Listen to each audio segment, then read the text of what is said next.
Why, hello, all of you Days of Our Lives fans. Happy Sunday. Welcome to Dishin Days, where we're serving up a full dish of this week's episodes of NBC's #1 award-winning hit soap opera, Days of Our Lives. I'm your host, Tony Moore, and I'm joined by all of my gaggle of gals.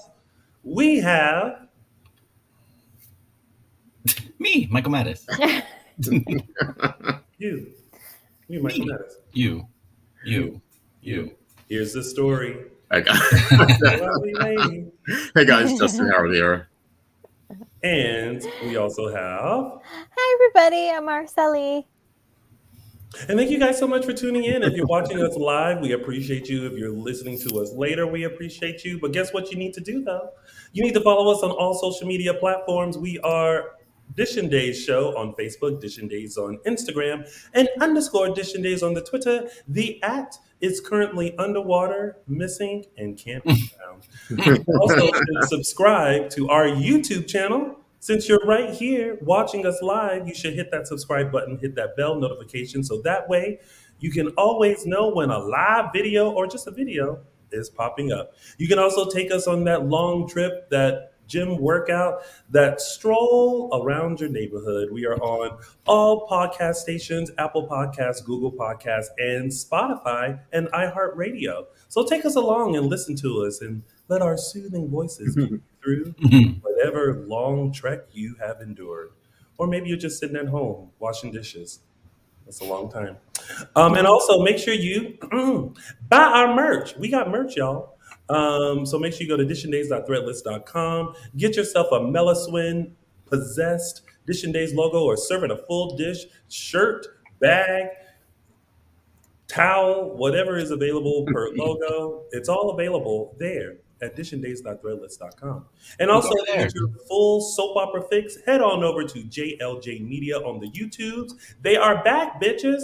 They are now back giving you a full report of General Hospital, Young and the Restless, and Bold and the Beautiful in case you missed it and want to catch up. Catch on up with my chocolate twin, James Lott Jr. and the crew over at JLJ Media on the YouTubes.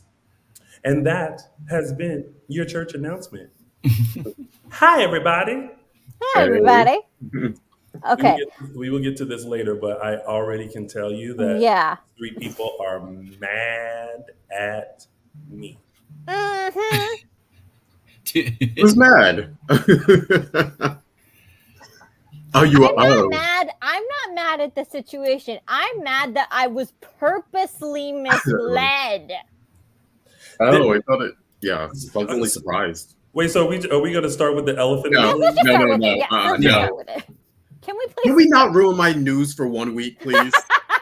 Do we all add in stuff? If someone is a, that's implying that we always ruin your news week. Your news week. Oh, I see. We are starting with the elephant in the room. Okay, so y'all, we will, so that we don't interrupt Justin Hareld's news and gossip. Yes. We will get to that gossip later, but thank you guys so much for all of your congratulations. Story time will happen later. All right. What do you all think of this week's episodes of Days of Our Lives? My episodes kept getting interrupted by news, so I feel like I missed out on a lot. But wait, do you not watch it on Peacock? He watches. No, I recorded. I recorded on my Sling, and for some reason, Sling records it from like I get it from Connecticut. Don't ask me why. But yeah, so like if there's local news there, or if there's national news and NBC interrupts, I get the interruption. Mm-hmm. So, Michael Mattis, I would like to introduce you to. I know about Peacock, Tony, and if I really, really, really felt like I was missing something, I would go watch it. No, but I honestly suggest watching it on there because it's super quick. I mean, I've had to a couple times. You tried to? I've had to. Like, there's been times the entire episode's been, and I'm like, well, okay, I kind of have to now. It's nice to have alternative options because back in the day when it was interrupted, you just didn't see it. Mm-hmm. Yeah, or you went to NBC.com, which is now Peacock, I guess. But I find it easy.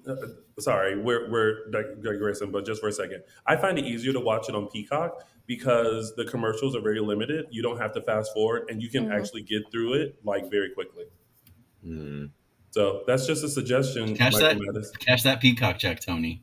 Well, first of all, Peacock ain't paying me no check. Ain't got no check about that. That's just a suggestion to my favorite lumberjack photographer. Thanks. Because as Ron text, you miss a day, you miss a lot. Yep. That's what he said. Yeah. All right. Who else? Araceli, Justin, what did you guys think? Overall, I thought it was a decent week. Nothing like too crazy. I know we said goodbye to some people, presumably. A lot of people. Oh yeah, yeah. I thought it was decent, not like crazy. Yeah, but decent. Well, it didn't feel like we were saying goodbye to a lot of people just because it was staggered, which I like because everybody got their own goodbye. Yeah. It didn't feel like, oh, like today everybody's gone. I wouldn't call what Jan got a goodbye though. I would call it I call it what she deserved. You know who would call it a goodbye? Belle. No, yes. She'd call that a bye bitch, not a goodbye. Oh my God, Michael Madden, get out of my head. I was going to say that exact same thing. Signs that we have been doing this show together for too long is when we both can say the same thing at the same time. I thought this week was okay. I don't know if I just ate too much, but I found myself drifting. But I thought it was okay. I thought it was kind of like a kind of a week, but not like a kind of a week. Yeah, exactly. Yeah. So, all right. Well, let's break it on down. It is now time to start Dishin Days. That's the closest we'll ever get to it. And thank you, Michael Mattis, for the countdown. I was like, maybe this will help. Oh my gosh, look at this. Look at that little hourglass. Oh my God. Oh, if I move it out of the way. Aww. Oh, we don't have the ta-da. It needs a pedestal. You know what? You know what would be helpful is if like it just like came up out of nowhere. Like it rose up. Like a Beyonce concert? Yeah. It just rose up. Me on Amazon now trying to look for that. Oh man, that just reminded me of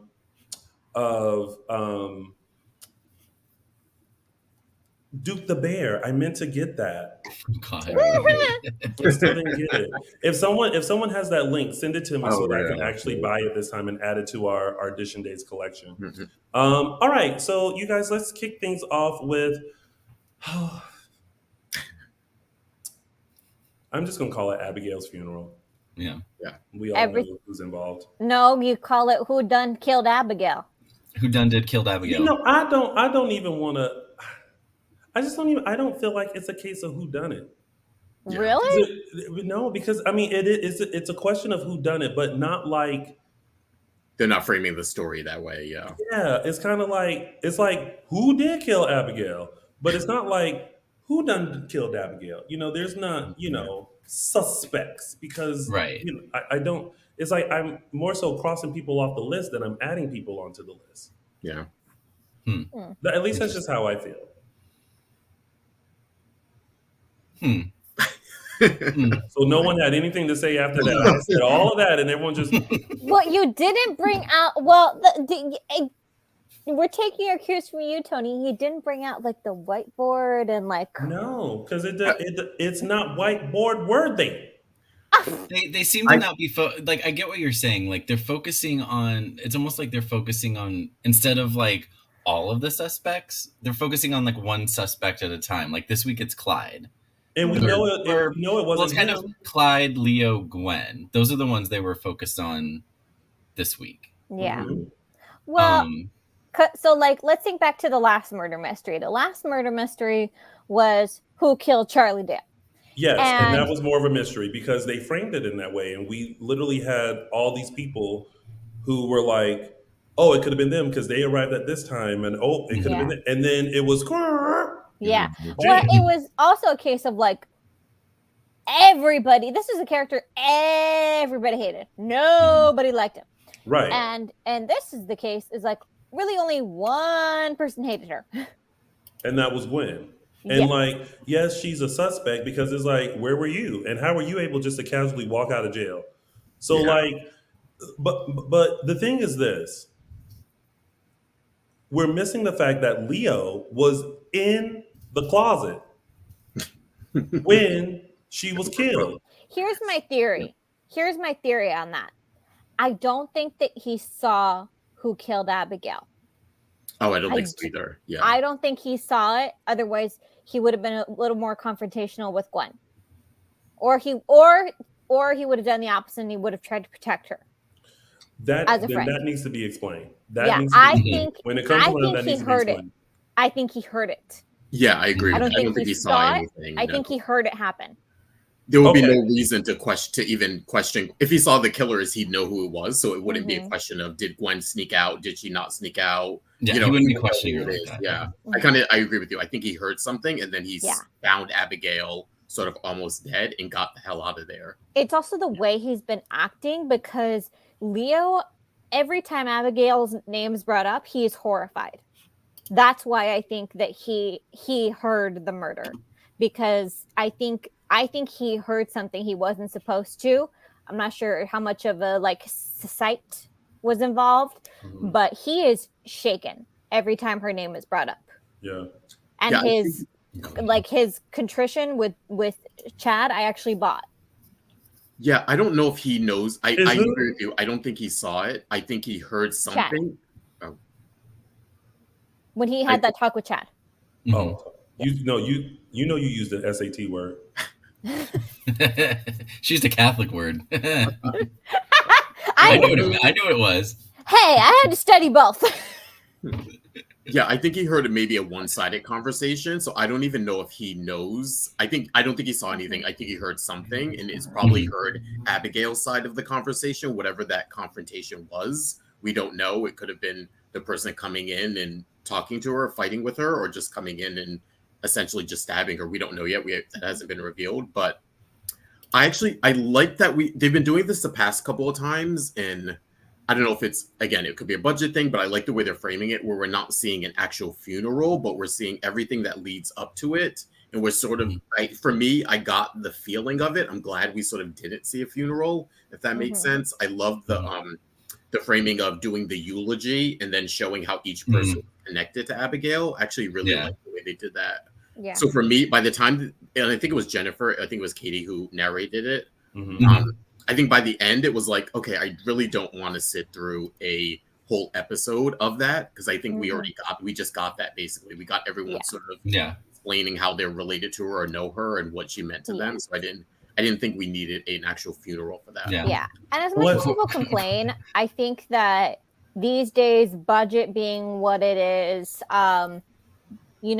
bring the bringing back of characters being what it is, I do think that seeing the funerals should be reserved for not only characters who pass away, but actors who pass away. Like, I have vivid memories of, though he retired at the time, a few years later, he passed away when Shawn Sr. died. Like, I remember that funeral very vividly.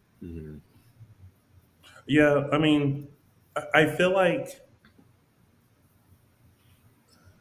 and not to say that Abigail wasn't a legendary character, but there are certain people that I feel like you have to have a funeral for on the show. Like, I still remember Alice Horton's, Frances Reed's last episode, and then she passed away in real life. And they, I didn't know at the time that they were filmed so far ahead, but then they eventually had to address that, and they had to kind of do this ode to her, and so that made sense.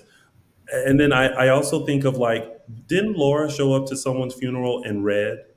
Kristen's. Yes. So Kristen wasn't really dead. Kristen was. Yeah. Yeah, I can't remember the whole ins and outs of that story, but Kristen faked her death. But that was also way back. Yeah, but I also feel like the funeral has to be like a wedding, right? Where it's going to drive the story. Yeah. And I think in this case, it just would have really been like a very, what's the word I'm looking for? Not monumental, memoriam to the character, but thank you God, Marcy didn't pass. Yeah. Just Abigail. So it would have, you know what I mean? So I liked how they they just kind of showed them getting ready for it and the things that they were going through and the eulogy, and then everyone post. And so and it also didn't interrupt the week, right? Yeah. There was still just this nice steady flow of the week and everyone, everyone reacting to it. And also, like you said, it's budget. Like, that everybody would have had to be there for Abigail because there wasn't anyone that hated her or wanted to make sure she was dead. Everyone would have had to be there. And and scenes with a lot of people are hard to shoot. They take longer. Yeah. Oh, did you? It was a nice. I agree. It was a nice alternative to actually having the funeral. Yeah. And Al says it right here when Ron tweeted Abigail's funeral is off screen because there would be hundreds of people there, and we are only budgeted for an average of 12 characters per day. 12 characters per day. Yes, and if they veer off from that, then they have to make it up somewhere else. Mm-hmm. So that means your favorites won't be on the screen, and then you're gonna be sitting here like, why are my favorites not on the screen? And it's gonna be because y'all wanted a funeral, so you got a funeral. And we had to have that beautiful, and you know what, we did get that beautiful Juneteenth wedding that we wanted, which I think was at 12 characters, if I'm counting, or around that. So so I'm good. I'm good with that. I'm good with that. Yeah. And also because I feel like the way that they did it in this particular time, if you real talk, very few people, unless it's like a funeral that's attended by hundreds of people and, everybody has a speech and blah, blah. A lot of people don't remember funerals because you're kind of like, especially when people die all of a sudden, you're kind of like dragging your feet through them. So it felt important to go through everybody's individual emotions. Yeah. Yeah. So do we want to go through everybody's individual emotions? I'm trying to think what else happened. Yeah, we got the Gwen. Well, you know what? You know who I want to talk about for a second? I want to talk about EJ. What about because he, because you know what? He really fell on his sword this week. And I haven't been this proud of him in a really long time. Do I think that that Clyde is the one who killed Abigail? No. But it felt like EJ was really taking stock of his relationship with his brother, his history with Abigail, everything that had happened, and he was like, I don't care if my brother hates me, I'm just gonna follow my sword right now. Yeah. He seemed to like something triggered him this week about the family and how they treat each other. And it was a little bit jarring for me to see because I was like, where did this come from all of a sudden? Grief. But it was explained that, just at the funeral and whatnot. And, he just wanted to be, I guess he just got this idea that he wanted to be a good brother now because he felt like he, treated Chad like shit when he first came back last year. And just when he went through, the laundry list of things. And yeah, it was like an attack of conscience. So he did the right thing. He went and said what he was keeping about Clyde, and Chad lost his shit. But EJ was kind of almost prepared for that. So yeah, it's like he's trying to turn a new leaf, I guess, in terms of how he treats his family. And I did like how what did he say? What was to Stefano about someone's in hell? Yeah, he wants me to join you. Oh, yeah. I also think it's a little bit of the Belle influence too, and like either her effect she has on him or him wanting to be slightly better to sort of match her a bit, I think too. So I think that weighs a little bit into it too, of like, if I'm going to pursue something with this, I need to sort of put things out there and kind of be a better person.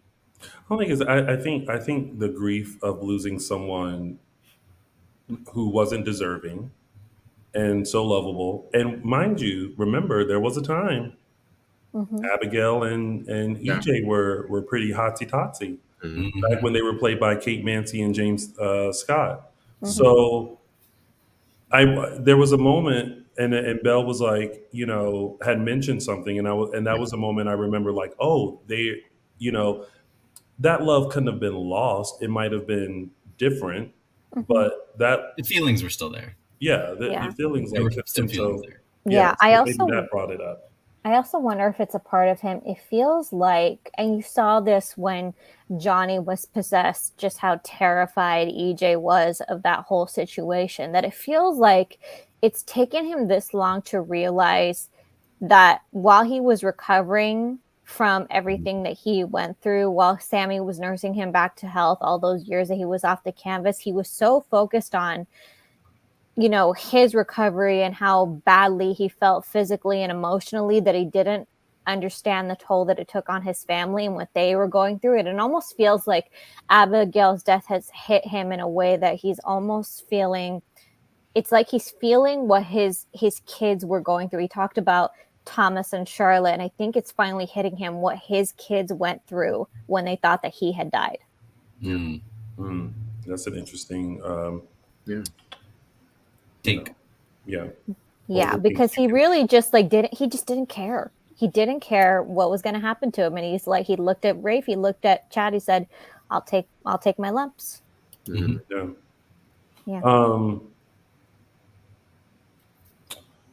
I was thinking about when Gwen called to give her condolences and how Jack thought that was nice. Jennifer thought that was nice. JJ was not having it. JJ was not having it at all. He basically was just like, she can take that fake condolence and shove it where the sun don't shine. And it's weird because I'm really sitting here thinking like, Gwen, did you reach such a low that you walked out of Statesville, gave Abigail an old shank, and then walked back into jail? I mean, it's possible. No one hates her that much except Gwen. Okay, so we will do this. I don't know if we've done this yet, but we'll go around. It's not a who done did it, but maybe there's a thought as to who might have done it. So does anyone have a guess as to who might have killed Abigail? Yeah. Kind of do, yeah. I'm probably wrong, but Sarah. Yeah. Or Sarah or someone on Twitter kind of put a thought in my mind about Xander. Oh. No. I was going to say if it's... Like, but what that made me think, they were like, oh, Xander, because maybe he went with something about Sarah confronted Abigail thinking she was Kristen. And then there was a scuffle and Xander got involved and he, accidentally or whatever did it. I'm thinking Sarah if it's someone we know. Otherwise, it's probably someone not on canvas and don't feel like they have been in the past. And it's someone, someone breezed through town or Jan woke up from a coma or like one of those things. But I think if it's someone we know and it's someone on canvas, I'm going with Sarah. It's funny how all of us think Gwen is fully capable of this. Yeah. But I just think it's too obvious, but they could go that route. They could go, they could do it differently because these whodunit storylines always, they follow a pattern. You have your primary suspects or the obvious ones, and then it comes time to reveal, and it's someone you weren't even thinking about, someone who wasn't even on screen at the time, but they could go a different route this time and be like, you know what, it was Gwen. And that's maybe her exit story or something like that. They could go that route and make it the obvious person. That would kind of be a new twist for these whodunits. I honestly don't have a thought because it just feels like someone random. Yeah. Or maybe they're still trying to figure out who they want to kill. Yeah. That could be, too. They may not have had anyone, Yeah. But we all agree Clyde didn't do it, right? No, Clyde did not do it. Yeah. No. Clyde did not do it. Yeah. I mean, and I don't think it was Leo. I do think that he heard something. Was it explained, though, why he took the jewelry? Just I wonder to sell it? No. For the first time in his life, it happened exactly how Clyde said it did. He didn't get Leo's name. They met in the pub, then they met in the park. He kept a piece of jewelry for Nancy, and that was it. I think for the first time in his life, it happened exactly as Clyde said it did. Because if he could have given her a better description of Leo, then he would have. As far as Leo, I don't know. I'm trying to remember back when did we see him physically go into? We saw him physically go into Chad and Abigail's room, because I'm thinking, did he take the jewelry before the scuffle? We didn't see the jewelry being taken until he was back out. Okay. In a bag. And I wonder if it's one of those things where it will be like explained, like step by step of what happened. Mm-hmm. My thing was maybe he shoved the jewelry before as he was going to the bathroom. I couldn't remember if we saw him physically walk into their bathroom. Like, I don't remember ever on the dresser and throw it in a bag and was like, no, we never saw the jewelry until after. Okay. After she was already dead and he was already gone. Got it. So there's just a lot of questions as to like what happened. Someone said they're confused as to why Lucas thinks he did it, because Lucas got stupid drunk, his hand hurt, and he can't remember what happened. And he kind of had a motive. Yes. Somewhat. Yeah. Yeah, I don't see Lucas mentioned here. Can we talk about how damn stupid Lucas is? You think he's stupid? Sure. I can't even. I mean, just like, again, he's not a criminal, so he is so bad at this. His suggestion to the whole conversation with Will was like, Will was looking at him like, what? Yeah, it was a little, yeah. Like, he's just, like, he's not a criminal, so he's so bad at this. Mm-hmm. Like, he's not dropping clues because no one would ever think that he would do something so ridiculous and so stupid as to kidnap the mother of his children. But he's acting really, really, really, really odd. Mm-hmm. Well, that's because by now he should be used to being a criminal or being around them, because he's been around his mom and Sammy for years. You should know how to play. Yes, but he doesn't have their finesse. Yeah, which is why he is. Yeah, Kate, and remember, Kate poisoned Chloe and had absolutely no qualms about it. Mm-hmm. She was cool as a cucumber. I mean, we talked about this before. I mean, we love Lucas and Brian and don't always ride for some of the things they give him. But I mean, this is just one of it. I think we talked about last week how kind of far-fetched it is that, like, yeah, Lucas has never been a violent drunk. That's never been part of his history. So this idea, I'm actually quite surprised that it's Kate who seems to be fueling that. I was actually surprised about that. She seems to be the one who thinks he may have something to do with it, and Lucas is sort of on the defensive, being like, it wasn't me. I would have never done that, which I'm glad, like, he's actually speaking that and he isn't either doubting himself. Like, even with the stuff with Sammy, we know he's sort of feeling guilty about that and kind of is wrestling with that guilt. But at least with the Abigail stuff, the past couple of weeks, he's been saying, like, yeah, I may have gotten drunk. I may have, like, blacked out, but I know I'm not capable of murdering my own niece. And like that's just not part of me, kind of a thing. So I'm glad he's saying it, but I'm also really surprised that it's coming from Kate. And I don't know if that's just a writing thing where they need someone to keep pushing that, but I don't know. Or Kate's trying to take suspicion off herself. Maybe she did it. Nah. No. Nah, she wouldn't cross Chad like that. Again. Also, this is again. I said again. This is like a scheme, or I mean, that's yeah. Again, it's just not a who done did it. It's just like a who did it. Like it's like there's no like mystery. It's like whoever is like, will the real killer please stand up? If you can stand upright. Right. Let me just look and make sure we kind of covered everything within that storyline. We're all good, right? I think so. Oh, and not Nancy offering for I know. Don't be Chloe into that was a bit much, but you know what? I'll talk about Clyde when we get to the Ben and Ciara stuff because I've got thoughts on that. But listen, yeah, Nancy's getting a little bit of for her new man. She was like, Chloe gave it to me.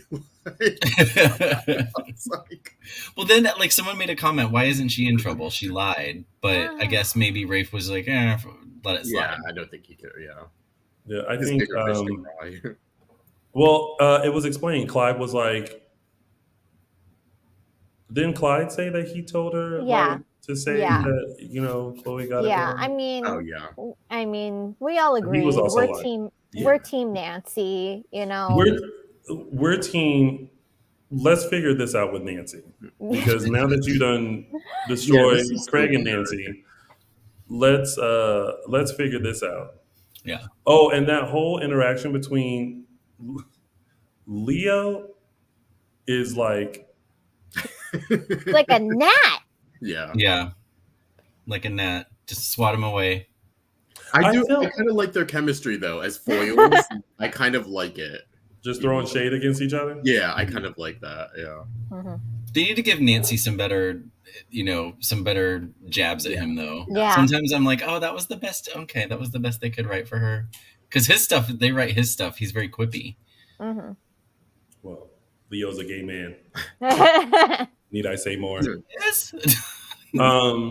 What? But I kind of feel like, Araceli, you said this earlier, I think. Something does have Leo shook because I feel like he's kind of abandoned his whole list of revenge. Mm-hmm. His she-devil list. Yeah. Yeah. All right. Well, I think we've covered that. Mm-hmm. You know what? I will say this. This is the one thing I really wish I could have asked Marcy. And I wanted to ask her at the Emmys because I forgot to ask her when we did our interview. But I wanted to ask her if Missy Reeves ever reached out to her. Oh, to say goodbye kind of a thing? Like just to say like, it has been a pleasure. I'm so sorry. Like I can't be there for your, for your last days. Yeah. But, it's just been like, I just that like reach out from like co-star to co-star, She might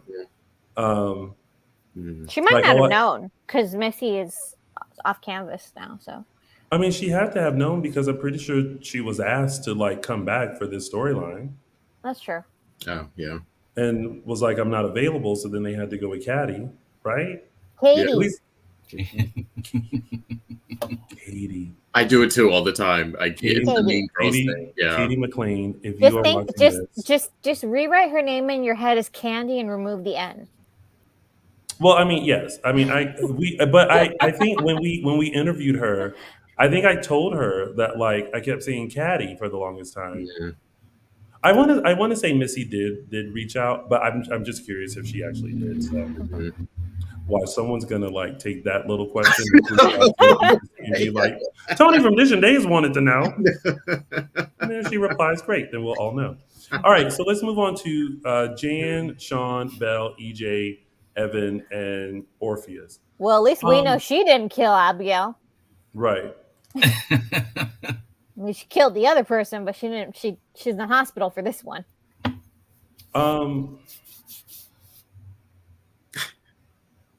Listen, we can all agree that stupid one's rampant in Salem. Yes. Mm-hmm. But the way it was running rampant in Statesville, oh my goodness, with Evan Christian, yep. This whole thing was. I was literally looking at him like, oh, you poor sweetie, just stop. It really makes you wonder if he is Orpheus's son. Because Orpheus said it and he's done it and the proof is in the pudding. He knows how to play the long game. Mm-hmm. Evan Christian ain't got time for that. You see how he went in that trash can and dug up that phone number and told, you bring me my baby. Idiot. To Statesville, where you're supposed to be. And if you can get through by putting your hair up in a ponytail and wearing a mask so that no one knows it's you. You bring me my baby tonight. Yes. This is so upset. Part of me was like, Is this a rewrite of? Did they plan this all along, or was this a last minute? Was this a quick? Yeah, quick resolution to like either get rid of someone or like we don't have someone as long as we thought we did, so we need to wrap this up. I don't know. Something about this was so like it was so quick, and I was like, oh wait, they're ending this now? Like we've barely. I don't know. It's something about this. It was a lot in this storyline. A lot happened in a very quick amount of time to wrap it up. To wrap up this as Ron said, miss a day, miss a lot. Yeah. So if you miss a day, that storyline turned quick. Yeah, it did. Well, listen, if you got a call from Orpheus on a burner phone, talking about Run for the hills too. Redemption, road to redemption. Like I would have left too. Yeah, I would have been gone. I was like, oh, you know what? It's time to say bye-bye. But I'm glad that everything was kind of explained as far as like, why like who the real baby daddy is, why it was kept, and we knew it. Yeah, we called it. That was a 90s NBC slogan, Tony. Oh, what was? Oh, hi, Days of Our Lives official. I now absolutely. Can I just tell you? It brings me joy to know that the Days of Our Lives YouTube channel comes in and chit chats with us. I appreciate that. And while I'm shouting them out. Oh, miss a day, miss a lot. Oh, yeah. Oh, you're right. It was the 90s. It was on the promos, yeah. I do remember that. It was when with the dude's voice. Everyone who's here and who's watching later, please make sure you actually go and subscribe to the Days of Our Lives official YouTube channel, because everything that was on the app is now being put on the YouTube channel. So go and check out their content.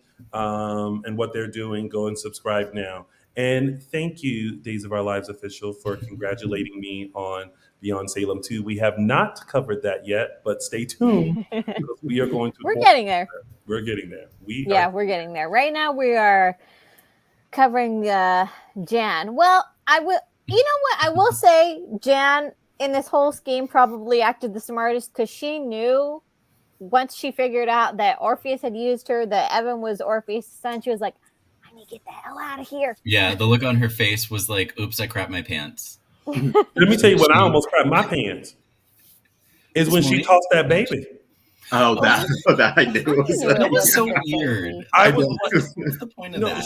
She tossed the baby, and I literally went, "Oh my god!" I for a second thought, no, but I first is going to be raised by two crazy parents. Like I was like, she doesn't even want a baby. Who tosses a baby? Although the only crazy part, well, I mean, Jan is a bundle of crazy, but the one that really had me thinking she was over the edge was she had that fantasy in her head. In the hospital of Evan proposing to her. That actually was a bright spot for me. Part of me was like, okay, why doesn't she break him out of jail and they could take the baby and run? Like that, I was like, okay, that would be interesting. Because she doesn't care. I know, but I'm like premature. Yeah. And mind you, I'm gonna point this out. I'm gonna rub this all in your whole faces. I was right. She doesn't give a damn about that baby. She took a preemie. Out of the hospital. No, she still cares about her baby. She doesn't give a damn about that kid. Y'all were wrong. She still cares about her baby. No. She cares about the baby. She's just very, very, absent-minded about, the baby just needs his mother. No, the baby needs... No, the baby needs an incubator. Yeah, exactly. I can tell you what she didn't care for, changing her last name. Jan Spears Freed. Yeah, right. I want to be Jan Brady. I'm like that. I just like that. Not better. Yeah. It's not. No, but in her crazy ass mind, it is. But I laughed out loud when Jan Spears Frears. I was like, that's funny. And let me tell you, Belle was a boss bitch. Because when she got that voicemail and she was like, "What?" And then I was like, "Well, how is she gonna not having the family GPS? I know where everyone is at." People. And when crazy things happen. When she got there, and Jan had knocked out Shawn, and then Jan and Belle went toe to toe, and all you know what I really thought first was, come on, Martha Madison, you better do that all in heels. Yeah, right. Yeah, the heels. Yeah. I was like, you better. And then she was like, whoosh, and I was like, yes. I was like, come on, Martha Madison, you better be. What does the paddle say to the face? Smack. Slam. And I love that she really was completely unconcerned about Jan, even hitting her in the water. Like, you know, most people would probably say like, oh God, now I gotta dish her out, essentially. And she was like, whatever. And then even after, when Shawn was like, where's Jan? She's like, she's in the water somewhere. Like, let's get back to what we're talking about. She's in the water. Let's go. Where's the baby? It felt very Real Housewives of Beverly Hills. No, Jersey. When Margaret pushed Danielle's husband in the water, walked out and was like, your husband is in the pool. Yeah, right. He's in the pool. It felt like that. Like Belle, like Shawn was like, where's Jan? And Belle was like, she's in the water. Yeah, right. Right. Unconscious, probably drowning. Yeah. Yeah, didn't care at all. But let me tell you, Jan Spears, she got about 100 lives. This woman has been in a coma. She has woken up. She has transformed from herself to Belle. She's pulling Stephanos left and right. Like, she has lived. Giant mug, Justin. Every time. But no, Jan Spears is literally like pulling Stephanos left and right. Like, oh, fell in the water. Now we can't find her. Like, that's a total Stefano move. Yeah. And then he, like, all of a sudden one day, at the end of an episode, we're just going to see. Kristen. Right. Yeah. She'll turn around in a chair or something. Oh, hello, yeah. Salem. Thought you got rid of me. And Belle knows that. She's absolutely right. But damn it, Shawn. Damn it.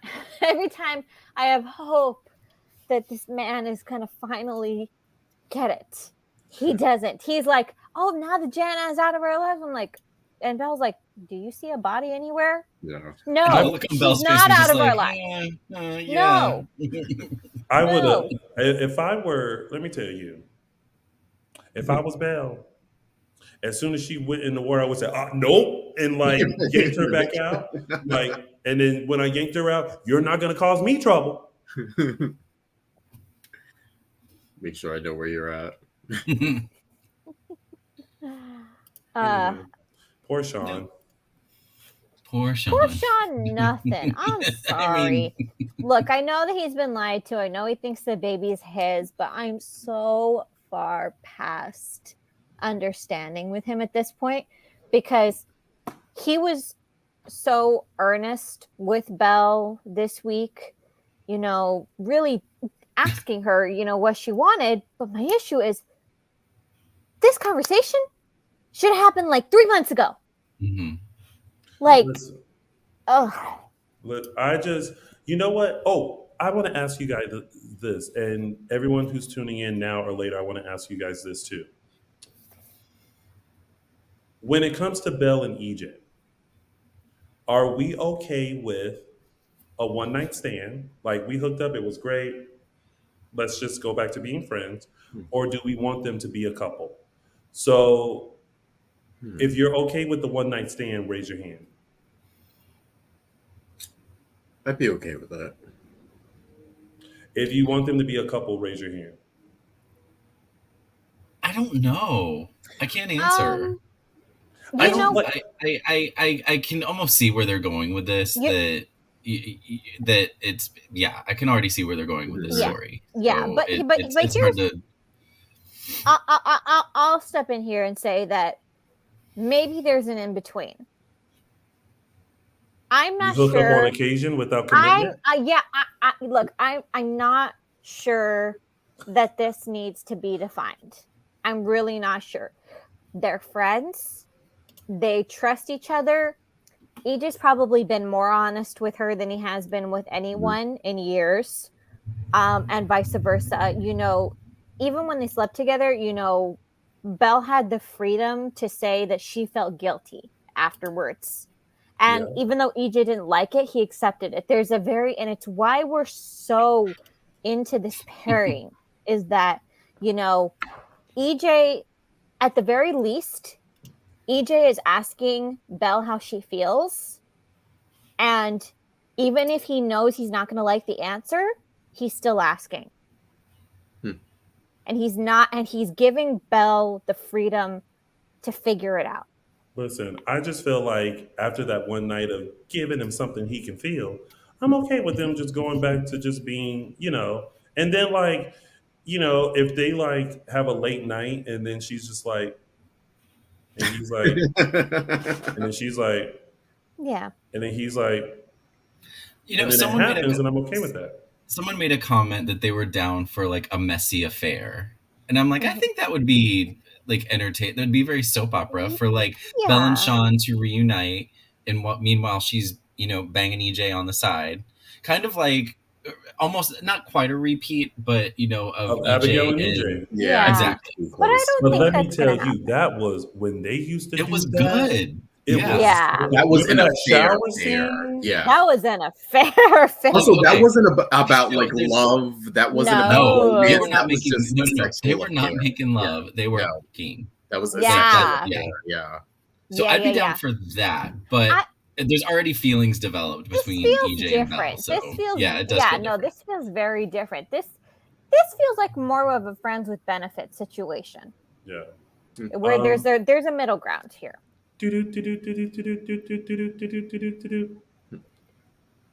Newsflash. Breaking news. Thoughts from my mother, who still. I told my mom, I was like, listen, at some point you are going to have to learn how to be in the chat so that you don't text me. But here we are. I have to just do what she likes to do, because if it weren't for her, I wouldn't be here. So my mom says, and I quote, Jan is just a crazy ass.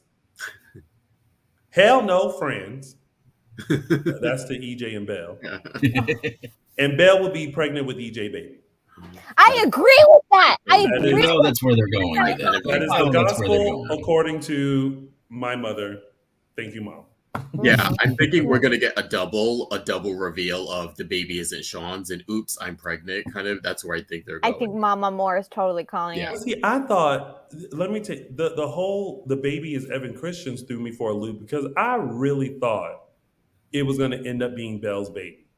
Yeah. I thought they were going to do something unique with that too, since it was like the situation involved the devil, and it wasn't really same here. It was Belle, but it wasn't, and they were going to do something funky like that. Mm-hmm. But I didn't see the Evan part of it either. Yeah, I didn't see that. But it threw me for a loop.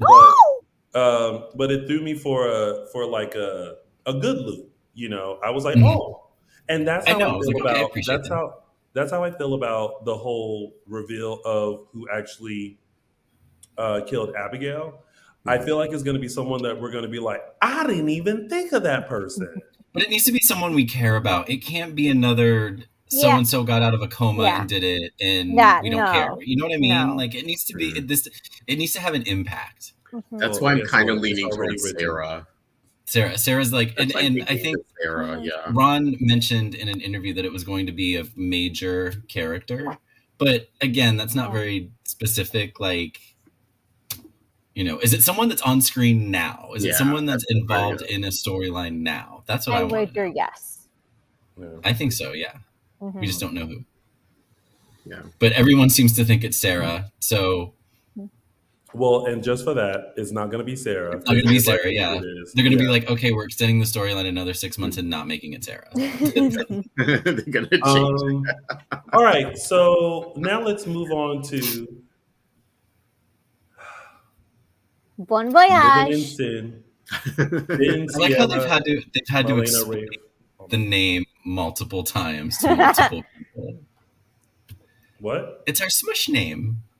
They've had to, like, the Living in Sin. They're like, and they're always like, sin is spelled wrong, and Ciara has to be like, no, that's our name together. I'm like, but nobody calls it a squish name. It's funny, but no one calls it a squish name. But it's not a squish name. Nobody uses the proper term either, which is a portmanteau. It's a. And y'all know how I feel. Y'all know how I feel about the show bringing in stuff like that, bringing reality into the show. You know I don't like that. Yeah. I did think it was Michael Madison, not for that. Not for that. Yes. No. There's that gif of Whitney Houston in the audience going like this to somebody, and that's how I feel watching the show sometimes. I'm just like,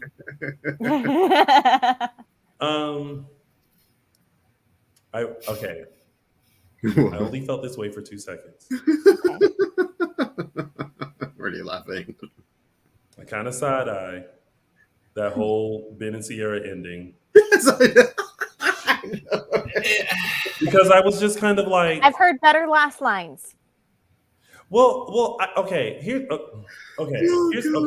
the thing, right? Oh man. Because what I ended up doing was comparing it to what we saw last week with Lonnie and Eli. And I thought that was beautiful, right? Mm-hmm. Yeah. Like I thought, that's the end of their storyline, whatever, right?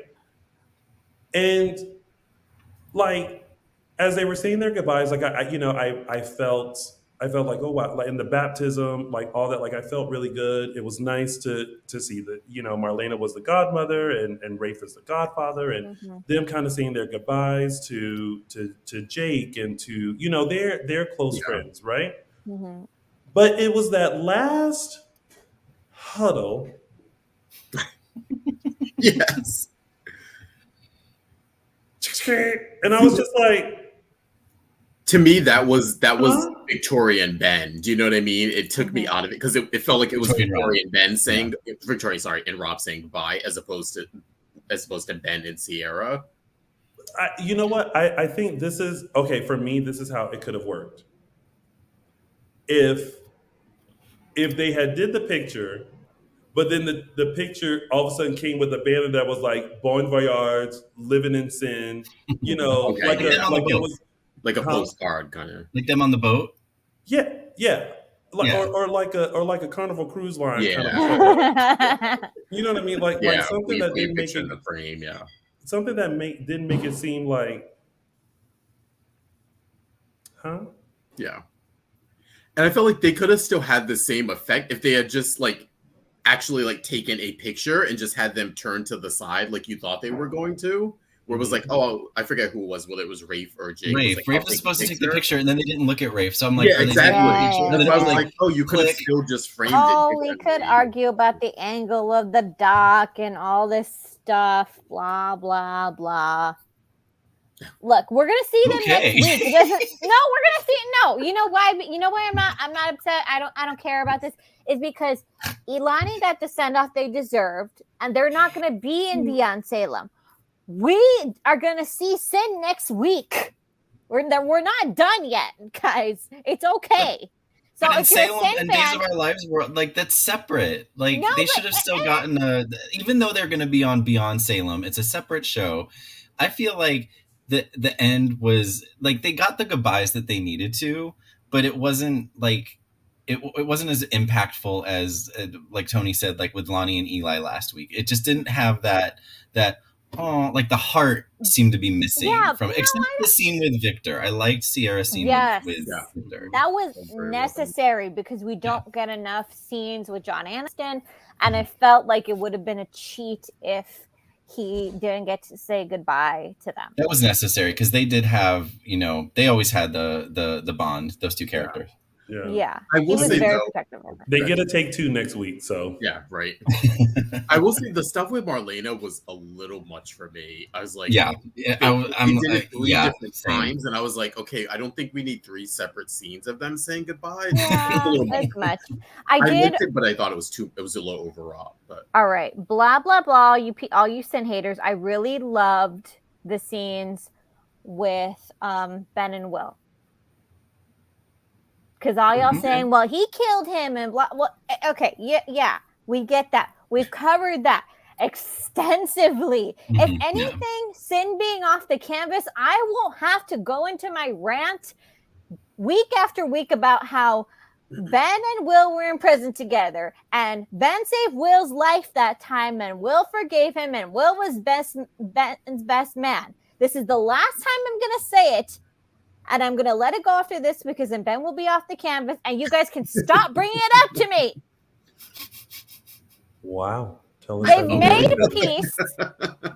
If Will can forgive that, and I don't say that lightly because it's a big thing to forgive. But if Will can forgive that, all y'all can shut up now. Well, guess what? Guess what, Araceli? Okay. There are some fans who are not as forgiving as Will, and they will continue to look at Ben as a killer and the person who killed Will and a lover of Ciara. They will never forget. No matter how you want them to, they will never forget. Anyway, I mean, I like Ben now. I mean, the past is the past, and it's fine. I did love his scene with Clyde. I thought that was really nice. Yes. Okay. This is actually what I wanted to talk about. We talked earlier about how this is what you wanted to talk about. No. Yes, actually, yes, actually, it did because EJ because the world has turned upside down. The people who usually lie are actually telling the truth, and the people who usually tell the truth are lying. Look, it's opposite day. It's opposite day. EJ fell on his sword. He took his lumps. Same thing with Clyde. Yes, he lied at first, but then he's like, Clyde will always be a weasel. We know that. He's not going to change his spots 100%. But I can say that this is probably the most honest and selfless that Clyde has ever been. Mm-hmm. That's because Mercury is in retrograde right now in Salem. Mm-hmm. Up until a point, he did lie. He did lie to Nancy about something. To a point. Yeah, and then he's also lying about he's sort of smudging the truth about the jewelry a bit because he's on parole, so he's not telling the whole truth. But again, he didn't kill Abigail, but that's the main point. Yeah. He's still weaselly, but he didn't kill Abigail. Yeah. He seemed genuinely caught off guard and touched when Nancy suggested that she would take responsibility for him. Yeah. Mm-hmm. And you could see how hard it was for him to tell Ben to go. Mm-hmm. It's not something he would have done a few years ago, I don't think. No, definitely not. So, maybe people don't change 100%, but, people can get a little bit more perspective. Mm-hmm. Mm-hmm. All right. Well, Bastian, we'll see you on Beyond Salem. Oh, I was saying this to someone else yesterday. Oh, to James Lott Jr. I really like how they have synced up Beyond Salem and the show. Yeah. So I feel like what's going to happen is, and this better happen, the people who are on Beyond Salem, we shouldn't see on the show. So it's almost like this is what's going on here, and this is what's going on here. And I like it. I love it. I want some more of it. Wait, what do you mean? You're saying because during Beyond Salem 1, there were people on Beyond Salem and on Days of Our Lives at the same time. Yeah. Just because of how things were working. But I think with this time, they were probably able to plan it a little better that characters that are appearing on Beyond Salem aren't appearing on next week's episodes of Days as well. So when you watch Beyond Salem and Days of Our Lives on the same day, you're not seeing the same characters on both. Got it. No. You're seeing Beyond Salem. Yeah. Everyone that's on Beyond Salem will actually be Beyond Salem. Yeah, you mean for that week. And there won't be a couple people on wherever they are in Beyond Salem and then still in Salem. Yeah. Someone brought up a good point. Someone said, did anyone notice that they showed the 2022 date? And I thought about this a couple of weeks ago. I was like, technically, they're supposed to be a year ahead. Yeah. Well, they did it with the Juneteenth wedding too. They said it was 2022 and not 2023. Yeah. Anywho, all right. Well, before we get into our favorite parts of the show, which are our segments, we're going to remind you guys to make sure that you please follow us on all social media platforms. We are Dishin Days Show on Facebook, Dishin Days on Instagram, and _ Dishin Days on Twitter. Make sure you subscribe to our YouTube channel. Please do that now as you're watching us or watching us later. Also, we are available on all of your favorite podcast stations: Apple Podcasts, Google Podcasts, Spotify, and iHeartRadio. Just search Dishin Days, follow us there, and you will never miss out. If you would rather hear us rather than see us, I don't know why you would not want to see us, then there's that option there. And also buy our merch, y'all. We have shirts, towels, mugs, everything that you like. So make sure you go check it out. dishindays.threadless.com. And now we get into our favorite part of the show. We had no tidbits because there were just 3 major storylines this week, but we are now getting into our favorite part of the show, which are our segments. And we're going to start with mine, which is Tony's official 3 Snaps Award. Oh, snap! Oh, snap! Oh, snap! There we go. All right. So, if you guys know what this means. Oh, yeah. Oh, my God. I was like, wait. I'm like, Michael, what's going on? My 3 steps goes to feeling safe and feeling secure in a password that obviously was created by the computer. So to Jan Spears for remembering and to Shawn for creating. His password gets Tony's official 3 Snaps Award. Oh, snap! And that is a regular smiley face, not the winky smiley. Yes. And now it's time for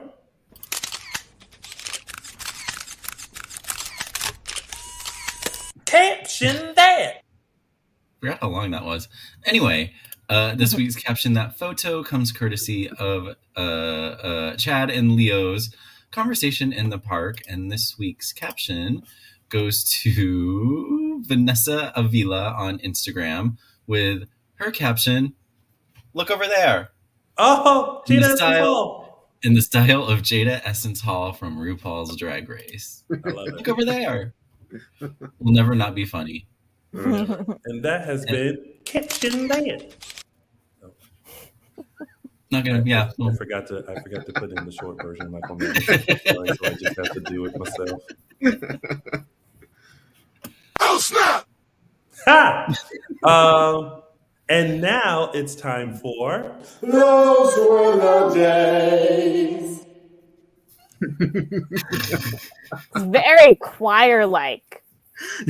This week's Those Were the Days, I'm taking you back to July 8, 2002, where we had the introduction of the Gemini twins, Rex and Cassie, who went through 3 different parentages before finally settling down. They were originally aliens, and that's because they were test tube babies. Then they were Tony and Marlena's kids, and then that was weird. And then they originally settled down with being Roman and Kate's children, and Marlena was their surrogate. So the Gemini twins, who we still get half of them, Rex Brady sort of pops in every once in a while, but we have not seen Cassie in 2005, maybe 2004, something like that. Yeah. But yeah, originally played by Eric Winter and Alexis Thorpe. But yeah, that was July 8, 2002. We had the introduction of the Gemini twins. And those were the days. No, that's not the right one. Those were the days. Was that the right one? It's different because it takes it up. Yeah. Goes up. All right, and now it's time for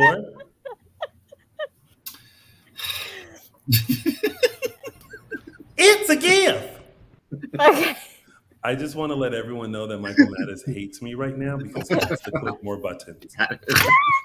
So if you notice, if you look back at him, if you take it back just a little bit, when he went, when I went, and now we have, he went. I was like, fuck, I forgot. All right. That's you, Araceli. It's a gift. All right. Where am I going? Okay. This Anyway, week's gift goes to also the winky face.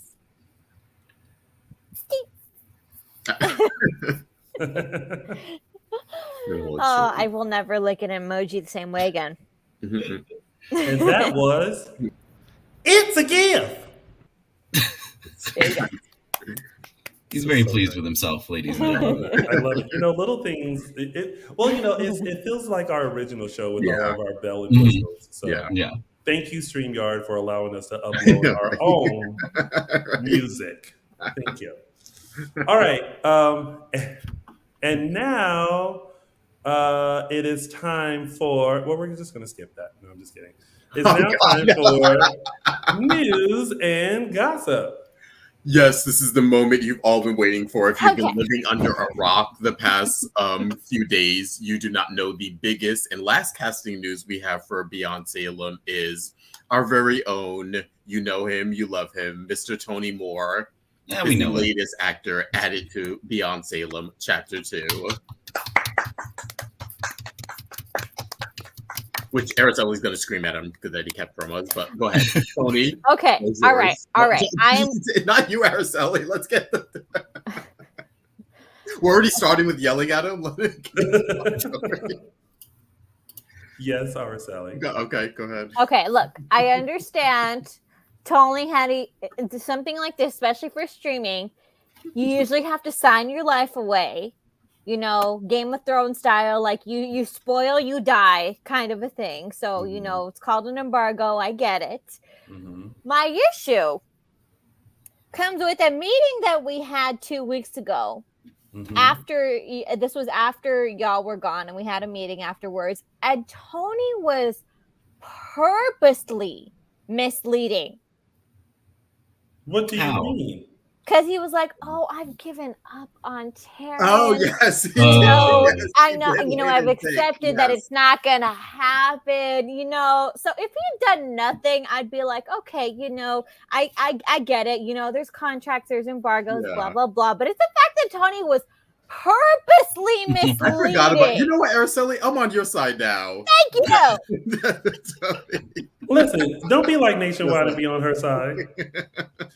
No, joking. Good. Okay, so and I just sat quietly. Now that she said that, I'm like, you did do that. So trying to throw us off the scent, even in case we were itching to think that. Yeah, and I know those days of our lives, people didn't tell you to do that. No, listen. Here's the thing. I was even caught off guard with this. I still can't believe it happened. The day that it happened, I was ecstatic. I said it on the show many a times. I had given up on Terrence. I had given up. I was like, it's not going to happen. I'm never going to have a role on this show. It's whatever. I guess you guys want to know how it happened. Yeah, guys. So we're hearing. Well, that's where you're going. Yeah. We didn't know any of this. Yeah. Listen, just tell us what you can tell us, because again, you want to continue to possibly. I mean, I feel like I can tell you how it happened because it's out there. But I will say that I got a call from the casting director because the role needed to be filled because there was a scheduling conflict with the person who originally had the role. And the casting director told me that I was recommended by Ron. Wow. And so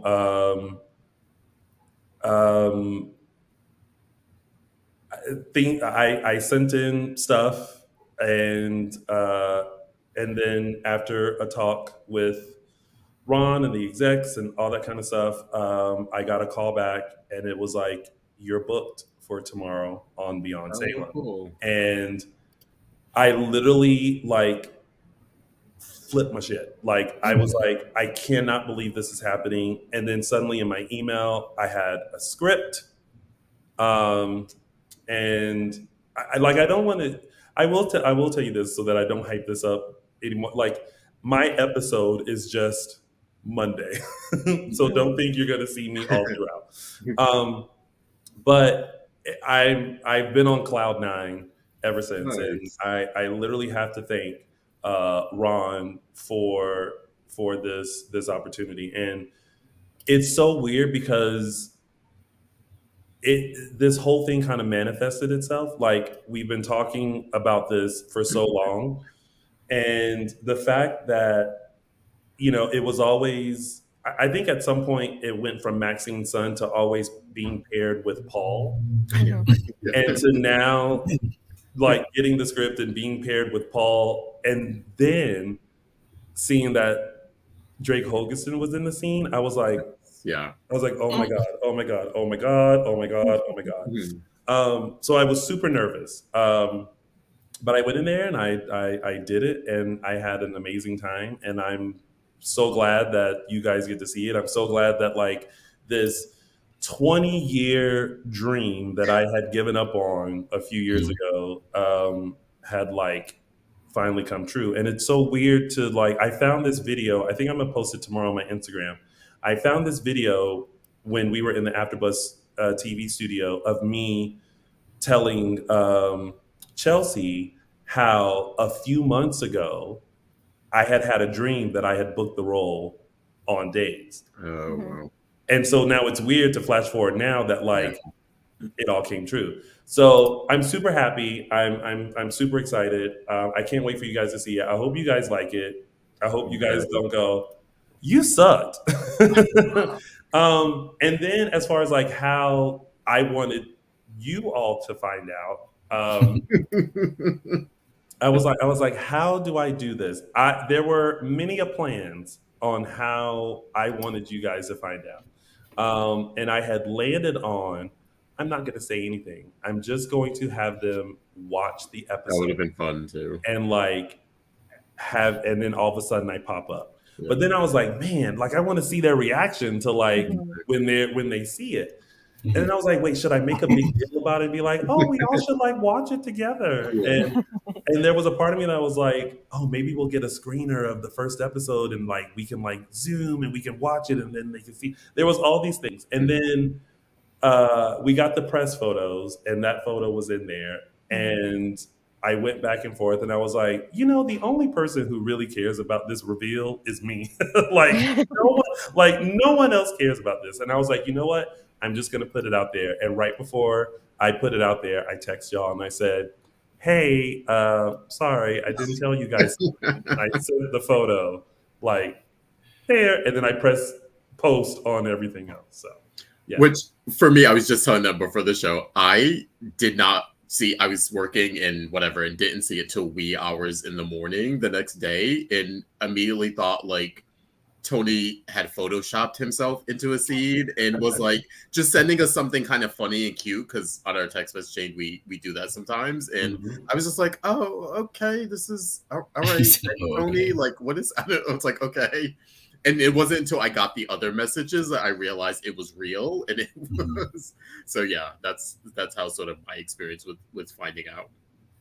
I'm like, oh, I'm so excited. I'm so excited. Like it's just that's it. And I just have to thank. I really have to thank Ron for affording me the opportunity to do this.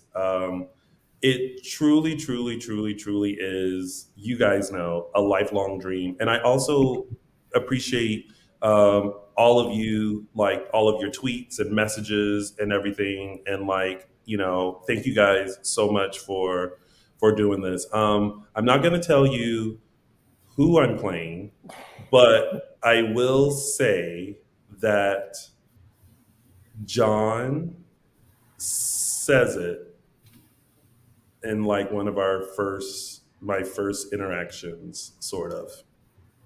Okay. And then I'll give more tidbits about how that came about. Okay. I just want to drop a little of that because All I want you guys to know. Well, we won't have to wait long, thankfully. I gave you a lot of shit at the beginning, but you know what? Hearing that story, hearing how Ron actually reached out to you, I mean, I don't know how Mama Moore reacted when you told her, but I feel like a proud mama right now, just like hearing you talk about that. She was she was ecstatic. Nice. What? Okay, so did you say you like had her on FaceTime the whole time you were there? I did. Oh. So I will. What obviously wasn't planning on doing this. I'm going to do a photo dump of my day on my what you call it. But I will show you this. So this is a photo I love of that. me and my mom. I was in my dressing room. Oh my And god! I FaceTimed her, and we were both so giggly because I was like, Mom, I want to be on Beyonce, and we were both like, and then I snapped the photo, and so we were like two giggly like school kids as I was sitting in the dressing room. So, which was really nice, by the way. It was a very so yeah. But I'm gonna do a photo dump of it tomorrow. So. Good. All right. Well, again, big congratulations to me. Yeah. Round of applause. Round of applause. Round of applause. Yes. Now don't go quitting Dishin Days. No. Don't be like, all right. It happened. Trust me, it's really like oh my god, my dream came true. And literally once I walked out, I drove straight to Mickey's to work. So it was like there was this high, and I was just like back to reality. Yep.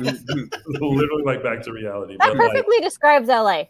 Yeah. And I also have to give a big sorry. I feel like I'm taking up so much time just on me. But I also have to give a big shout out to Christopher Shawn because he was so helpful that day and had such a great way of just like keeping things like calm, cool, and collected, and like was really great to work with. And also like when he saw me, he was like, dude, like you made it happen. Like, you're, like, you know, it's happening. And some of the other stars of Days who were there too were like, I was Lucas Adams was like, I saw your name on the call sheet, and like I was like so excited and happy for you. So like, it was great. It was great to like just know that people have been like on this journey with me and that they were super excited. And so yeah, so it was good. I mean, someone in here said, you know, tweet out tomorrow. So yes, I want to see all your tweets. Like, I want to see screenshots. I want to see tweets about it. You can tweet wrong. Like, just tweet all out. Thanks, y'all. Okay, let's move on. Yes. Okay. Moving on, more Beyond Salem news. They have an exclusive with People Magazine. Yes, that's not the only famous photo. We've got some photos. Okay, now granted, you can see my arm. Yes, I do. Yes, we spot Tony in the background. You can see his arm in the purple shirt. Yeah, just if you scroll through them, just I want to Hope and Ciara, Little Bo, Shawn and Marlena, Christopher Shawn. This is the new. God, I was going to say Abigail, but no, it's the new Stephanie. Yeah, I was going to say her real name's Abigail. Yes, yeah, that's She's very lovely, by the way. Yeah. Gabby and okay, yes. Moving on. Those are exclusive. Yes, you can go read actually the People article. It delves into it doesn't give away the plot. It delves into a little bit of the plot and what you might see and who everyone is and the sort of who people are paired up with. But yes, go to people.com to check out these exclusive photos. And then we had a little, which was just not little, but just adorable and just put a smile, I think, on everyone's face who watched it. We had on the Days YouTube channel, we had a segment with Peter Reckel and Christian Alfonso called Ask Bo and Hope, which you get to see them sort of take a walk down memory lane and sort of ask each other fan questions that have come up over the years. And it's just a nice sort of just 6 to 8 minutes of them reminiscing about their time as Bo and Hope, and you get a little behind the scenes of them on some of their most famous storylines. So it's just really cute and fun, and just a preamble to what we're going to see with them this week, hopefully. So yeah, I'm super excited about Beyond Salem too. Not for me, but just about the storyline and everything like that. And someone asked if we were going to do a separate thing, and the plan is yes, we're going to do a separate recap of Beyond Salem, and then we'll still have our regular Dishin Days. So the official Days of Our Lives channel said that part 1 is on TV Insider. So already part 1. But yes, it'll be separate. The Beyond Salem one might be a pre-recorded one, and then we'll do a live Dishin Days. So just stay tuned to our social media. Okay. Yeah. And last but not least, we want to give a big, big congratulations to Ryan Kwan, who's a writer on the show. Many of you may know, interact with him a lot on social media. He married his fiance Neil, I believe, this past weekend. That's actually the Natural History Museum, which is a gorgeous. If you're from LA, please go and visit it. You can also have events there. It's a gorgeous space. I've definitely managed many events there. It's just beautiful. But yeah, big congratulations to both Ryan and Neil. Yeah, on their wedding. Yes, congratulations, Ryan and Neil. I'm so happy for you guys. Love does win. Yes. Ryan's had a good month. Won the Emmy with Ron, and then got a husband. Yes, got a husband, and another chapter of Beyond Salem. Yes. We're doing great. You're doing great, Ryan Kwan. Yeah, that's it for news this week. All right. Well, now, ladies and gentlemen, let's tune in to what will happen next week on Days of Our Lives. With this ring, I be wed. You're invited to the wedding of Sammy and Lucas. Again. This is finally my happily ever after. Bring a camera. That never happened. I love We're gonna have to. Again. Yeah. Wait, tell me. Somebody from Wardrobe's gonna have to tell me if you've archived all. I say all of Sammy's wedding dresses, because there's the ones that happened and there's the ones that didn't happen, and then Do you guys remember the famous scene where it was, I forget what was happening, but they had Allison Sweeney as Sammy open her closet door, and then they actually, you could see in the background all the wedding dresses. Like a little gag, My favorite was from her 2005 wedding to Lucas. Yeah. I like this one. one. No, 2006. Sorry, 2006. Yeah. It was right. Patrick TV, that was my favorite too. Bring a camera. All right. Well, you guys, that has been your week of Days of Our Lives and a day of us, Dishin Days. Thank you guys so much for sorry. Thank you guys so much for tuning in. We appreciate you. But before we head out, Mattis. Yeah. Where can they find you? You can find me on Instagram and Twitter at MLMattis. And here we go. I don't have the banner. No. Oh, it's okay. Not talking about it. Talking about these. Yes. Only one social media's people. Find me on Instagram at Justin Lee Hareld. And Araceli. You can find me on Twitter at Tia323 Araceli. And you can find all of us on social media. We are Dishin Days Show on Facebook, Dishin Days on Instagram, and _Dishin Days on the Twitter. And you can find me tomorrow on Chapter 2 of Beyond Salem. Or you can find me at Lounging with Tony on all social media platforms. Thank you guys so much. We truly appreciate you guys being here. We'll be back next week for another full dish of next week's episodes of NBC's #1 award-winning hit soap opera Days of Our Lives and Beyond Salem Chapter 2. Until then, have a wonderful week. Take care, stay safe, and we'll see you. Bye, everybody. Bye.